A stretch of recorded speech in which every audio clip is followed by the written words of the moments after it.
Let me tell you a story.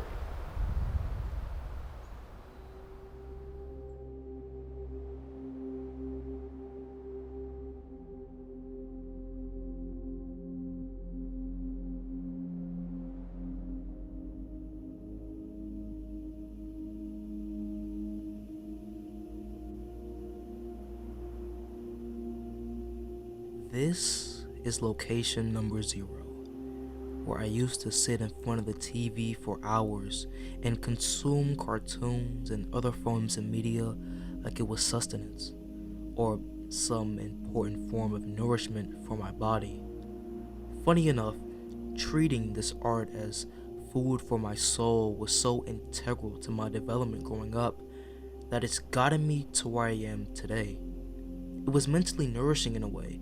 Consuming all of these properties gave me some of my favorite childhood experiences that I can reflect on today with nostalgia.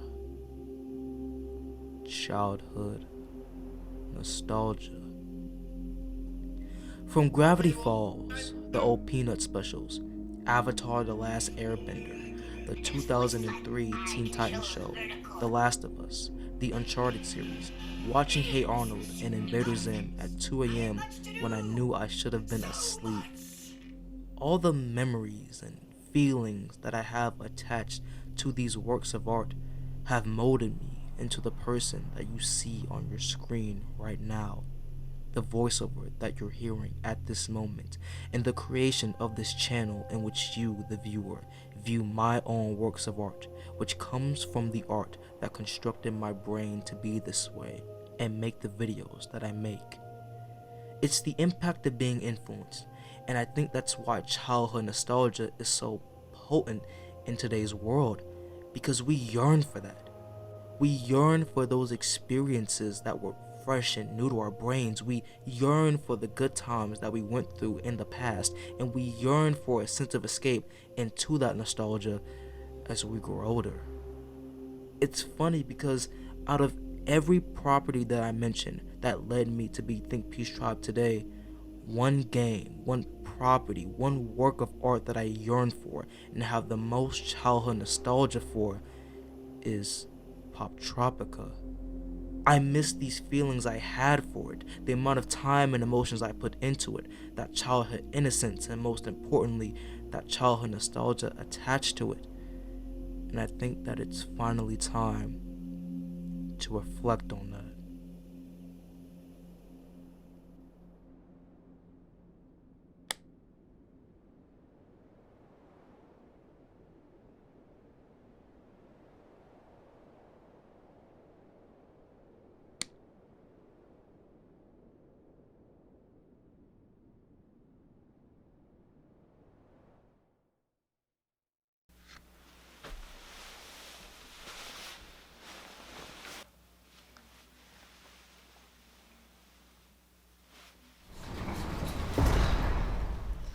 This is location number 1, and we're in the area where I first played Poptropica when I was in my room as a kid. There used to be a desk here years ago before I put this bed here. It was a school desk from my old middle school that will be getting brought up in the next part of this video. Trust me, everything that's happened and all of this backstory is important to what I'm going to be talking about. But before we get into everything, I feel like it's only proper to introduce myself. So, hi, I'm Think Peace Tribe, the best super niche underrated video essay YouTuber micro celebrity who is currently stuck in small YouTuber purgatory. That guy you probably know from that Whiplash video, that Ronald Reagan video, TikTok. Yeah, all of these things. You guys are the tribe that views my think pieces and are viewing the limitless void of thoughts and ideas in my head compressed in this video MP4 format. I'm a weird, Afrocentric nerd from Atlanta, so it's only right that my videos have the vibe of a old ludicrous music video. I make video. You guys watch video. Video make me money. Video make you happy. So subscribe to my Patreon in the link in my bio, or I'll force you to watch a Steven Crowder video without clicking off as soon as he opens his mouth. Artistry, pure stupidity, and a little bit of education, or whatever Professor Utonium put into the pot that made the Powerpuff Girls. Everything being weird but serious at the same time? Everything being absurd with artistic intent behind it? Surrealism? Fourth wall breaks? A sense of humor that is full of the exaggerated swagger of a black teen? My god! It seems as if you stumbled your way into another Think Peace Tribe video / production! I need to get back on topic. Jesus Christ, what is it with video essayists and their constant ramblings? I need to think about the engagement, the viewer retention rate. What would Mia Cole tell me? What would Mia Cole tell me? I don't know what she would tell me, honestly, but get me up to her subscriber count and the Think Peace Tribe versus Miyoko arc begins. It's gonna be like the Dark Tournament arc of video essay YouTubers. She's Toguro, I'm Yusuke, and hold on, what was this video about again? Oh yeah, what is Poptropica? I looked at my analytics, which, by the way, you should never do. I looked at this statistic, and I swear to God, it's not true. Women watch my videos. I'm not an incel! And I saw that about 39% of my audience is 18 to 24 years old, and 44% of my audience is 25 to 34 years old. So you know what that means. I gotta explain what this web game is to the old heads watching this video, because they might not know what I'm talking about here. And don't call me ageist for calling you an old head. Everyone knows that when you turn 21, you're basically an elder. And when you're 25, you're already living in a retirement home. So to my 25 to 34-year-old audience, as you watch this video from your retirement home, get ready to watch me give a brief overview about what this game actually is. Poptropica is a web game that came out in 2007 that is primarily created by Jeff Kidney, also known as the author of the Diary of Wimpy Kid books. When you think of web games that were popular during the early 2010s, such as Club Penguin, Animal Jam, Wizard 101, Movie Star Planet, Toontown, the PBS Kids games, or Cool Math games, Poptropica is one of the web games that people remember fondly. You will go to an island, start an adventure, get different items, solve puzzles, and experience new worlds like no other. I swear it was the finest thing ever. The variety of islands, all the features that were available, experiencing these interactive stories, and the constant updates that the game provided pretty much solidified this game as one of my favorite games of all time. This game is a 10 out of 10 classic. And I know that the people who grew up with this game or watching this video and remember playing Poptropica in that one computer lab class that they knew they weren't supposed to be playing it in, and midway through your reality TV island playthrough, your teacher saw what you were doing, then put their hand on your shoulder, and as you look back at them, they proceeded to say, "Go ahead, log off for me." Just like when Famous Dex dropped the song between 2016 in 2018, trust me, you had to be there. This tweet isn't a joke, and here's another hot take that you guys are afraid to say. Out of all the web games that I mentioned earlier, Poptropica is better than all of them. Yes, all of them. While all of the Club Penguin and Animal Jam fans have their swords pointed at my neck for saying this, let me just make it clear that this video isn't a review or a retrospective about Poptropica. You already have enough of those on this wasteland of a site that we call YouTube.com. This is more of a reflection piece about childhood nostalgia and an analysis about Poptropica and how these two things correlate with each other. Speaking of which, remember how I talked about that old middle school where I got that desk from? Well, we're gonna travel to this location from my distant past and further reflect on my childhood memories and how Poptropica fits into the equation. See what I mean? Look at the links that I'll go to really analyze my childhood nostalgia and relate it back to a work of art. Everything is weird but serious at the same time. Everything is absurd with artistic intent behind it.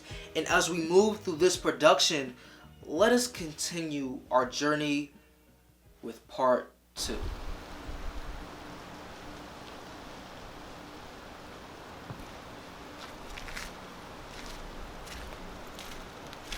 This is location number 2, and we're at my old middle school, Socorro Middle School, in Clayco. By the way, I'm sorry if it sounds so windy outside. I asked God to stop, but when I used to be a Christian, I played an Odd Future song during church service one time when I was 15, and God has tried to spite me ever since. I swear, you play Rella one time, and then God's enduring love for you, poof, it literally goes away. My dad used to be the principal here when I came here during my 6th grade and 7th grade year. And honestly, I couldn't make this video or talk about Poptropica without being here. Dog, I haven't been here in years. It's been a minute, but when I talk about why Poptropica means so much to me, this location adds to that because it's where I spent most of my time playing Poptropica. I used to go to my dad's office every day after school and play this game for hours upon end. Like, y'all have no idea. Being in this environment, in this space again after so long is so cathartic, and it's why Poptropica means so much to me. Through the art that I consumed here, I got my first intuition that someday I wanted to be an artist. This building is where I got some of my favorite childhood memories, reading DC Comics, watching Batman Arkham walkthroughs on YouTube, listening to Blueford audiobooks, and playing Poptropica. This game shaped my childhood memories, and this place is where I played it the most. From the early Poptropica Island, to the Mythology Island, to the Survivor Island, I completed most of them here. Legit got 51 medallions to this day, but could never complete that cursed Skullduggery Island. And oh, if you played Poptropica back in the day, then you can tell that I got most of the skins for my character from the Mythology Island. I don't know what it was about that island, but it had the best costume changes for your character. I swear to God, the drip was unreal in that island. Also, if you were a hardcore Poptropica fan like me, then you know that on their homepage they used to have like comics that they would put on there, and I can't emphasize this enough. That was my shit. Swear to God, that's what got me into comics and reading them. Yes, I'm going on record and I'm saying that the Poptropica comic homepage got me into comics, and that's why it means so much to me. I can look back on this game and this place with overwhelmingly positive memories, and it's because of this game that I first had the idea of becoming an artist that has led me to where I am right now pretty much. It was an important stepping stone. It actually still is an important stepping stone that's shaping how I'm growing up through the years. Side note, I think that it's very cool that the official Poptropica Twitter account followed me on Twitter when I made the announcement that I was making this video. And now I'm at the place where I played it the most. Like, the amount of full circle moments that I've had over the course of a few months is crazy to see. And yeah, those are the reasons why Poptropica means so much to me, and why the nostalgia I have here at this place means so much to me. But hold on, I feel like I'm forgetting someone. Someone that got me through some of the hardest islands of Poptropica. Someone who provided some of the best walkthroughs of the game. Someone who was basically the guide of the game. Goddamn Think Piece, you think you can be a little less on the nose with that line? It's like you write these scripts for racist old white people with dementia who don't realize that staring at an interracial couple for 5 minutes is bad. Jesus Christ, nigga, this ain't a raw random video. You can't fucking roast me into oblivion like that. Damn. Foreshadowing aside, let's continue our journey with part 3.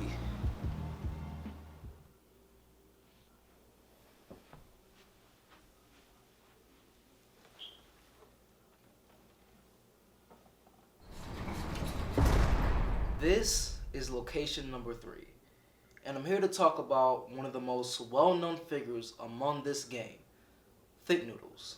To those who don't know who this guy is, he's a popular gamer here on YouTube who used to make Poptropica walkthroughs back in the day. He got his notoriety for being a fan-favorite guide of Poptropica walkthroughs.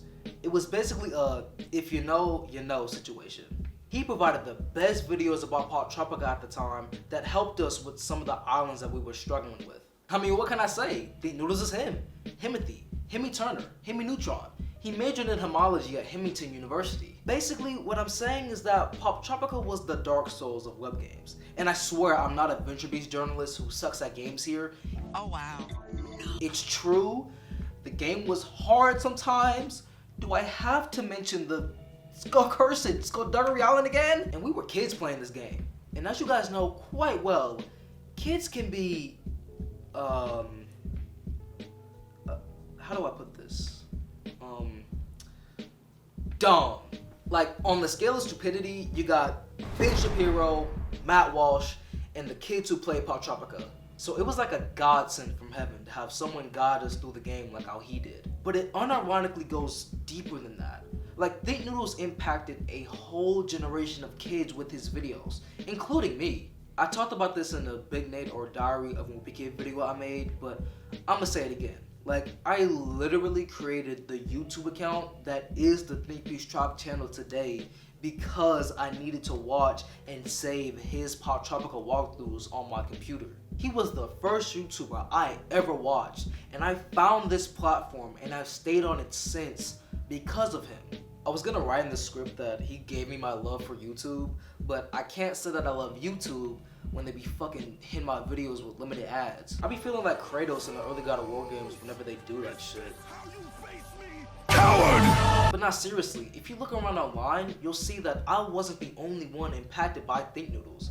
And like I said before, he really did impact a whole generation of kids with his videos. He will always be remembered to many as the person who gave them some of their favorite childhood memories growing up playing Poptropica. He's another stepping stone of me and other people's childhood nostalgia, and that impact simply can't go unnoticed. And he's still going strong as a gaming YouTuber to this day, still uploading and still giving kids some great experiences with his videos. Like, honestly, you love to see it. These cornerstones of my childhood nostalgia are so important to me and my development.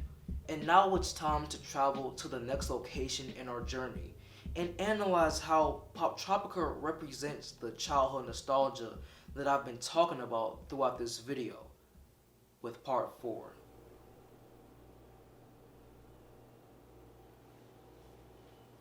This is location number 4. And how does Poptropica represent childhood nostalgia? Well, for one, let's talk about the time period that it got its notoriety in, the late 2000s and the early 2010s. As I've stated before, this game came out during a period where Flash games were at its most popular, and the game really reflects that through its design and gameplay. It's stuck in the late 2000s to early 2010s aesthetic, and like I said, has been etched into people's brains whenever they think about web games. And this generation, me included, missed that time so much and long for it to return to us as we age through the years, grow up, and become adults. Poptropica represents childhood nostalgia because it existed during our formative years and gave us some great memories during our formative years. In that fantasized state of innocence, that limitless imagination that we have playing this game is something that we wish we could go back to. Sure, there are other games or forms of media where this is the case, and if you know of any from your childhood, feel free to drop it in the comment section. I would love to read them. This is just how I'm able to analyze childhood nostalgia, because it's the game that I grew up with the most, the game that shaped me the most, and it represents childhood nostalgia the best for me and my generation. So you can see why we were sad when Adobe Flash announced that it was closing, because it meant that Poptropica was going away forever. That sense of innocence, the game that gave us our best memories, was going to be non-existent, like it never happened. Basically, Poptropica closing because of the Adobe Flash shutdown was the burning of the Library of Alexandria. It was literally 1984 by George Orwell. 2 meme references that I got from Twitter, rather than learning about them from a book. I love my job. Anyways, the Adobe Flash shutdown hurt a lot of games that people had to scramble to save, or else it would have been wiped from the internet and the public consciousness forever. And Poptropica was one of those games. You can still go on the site today and play it, but a good chunk of the islands aren't there anymore, which, I'm not gonna lie, really fucking sucks. I'm so glad that there's still a team within Poptropica trying to keep this game alive, with bringing back some of the old islands over time and even implementing new islands for its users to play. They might make me renew my membership because of that. Anyways, to many of us, it represented a loss of our childhood memories and something that we could be nostalgic about. It represented a loss of the state of innocence that we had attached to playing this game, and a loss of the times where we were at our happiest. But what does innocence really mean? And how can I possibly explain my feelings more than it fucking sucked?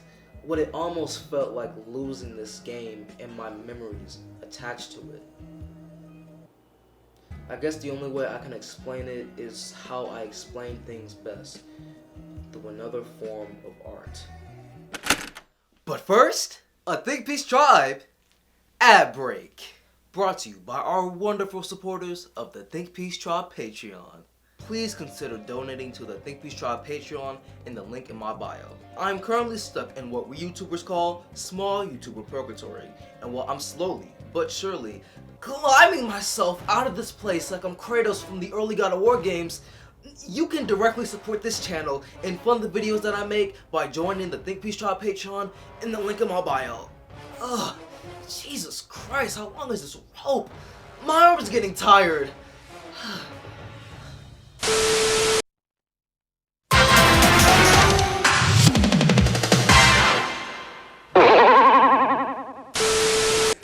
Now go ahead and send me money, yeah! Money, cash. Bro, they need to put cocaine back in fucking Coca-Cola cans. And hear me out.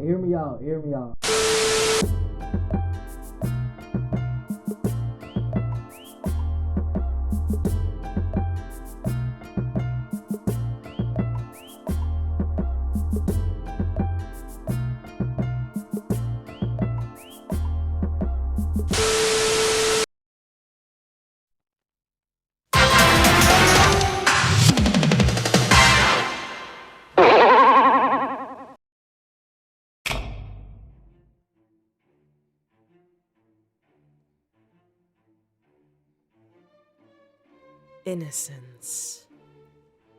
What does it mean? To be found faultless in a crime? To be simple, naive, pure, not yet spoiled by the mundanity of this world? Ballet dancing.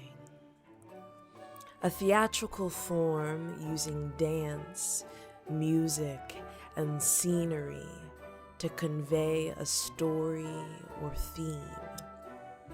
The theme this time?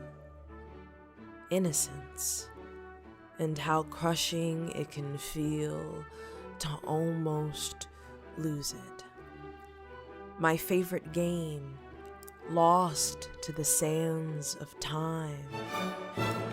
Like a ballet dancer falling gracefully through the air. The fading memories from my formative years taught me how to preserve them when I could.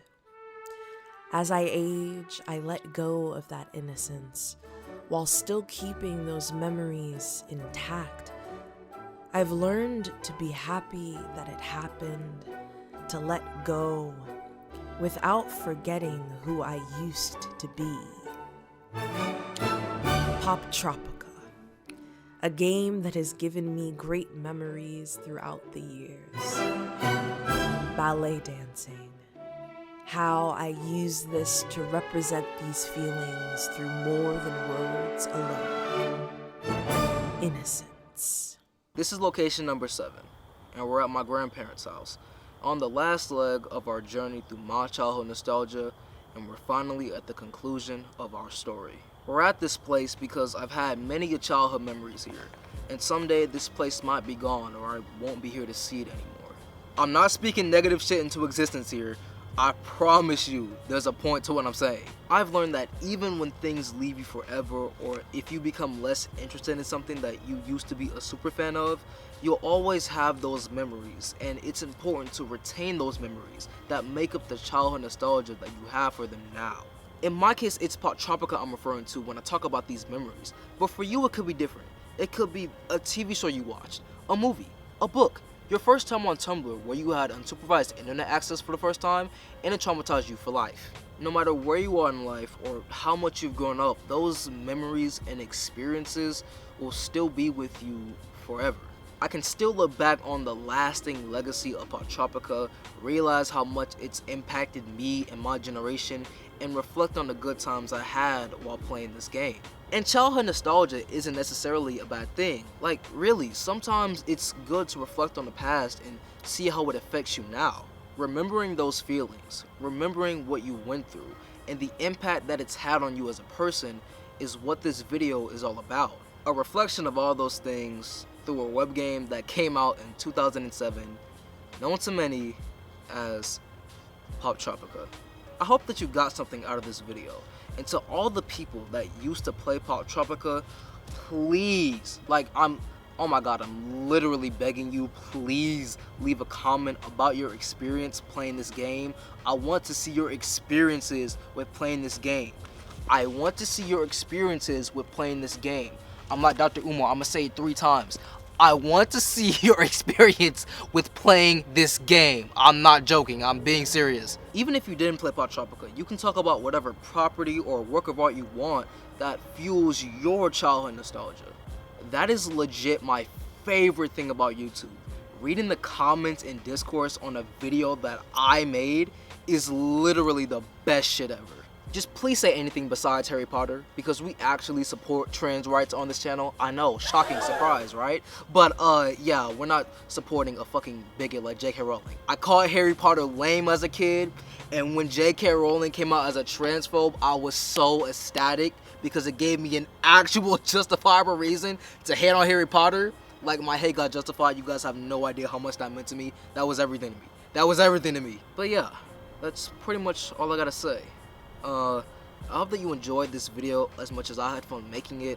Consider joining the Patreon in the link in my bio if you like the shit that I make. And I'll see you in the next Think Peace Tribe video / production. Yeah. Alright. Bye, y'all.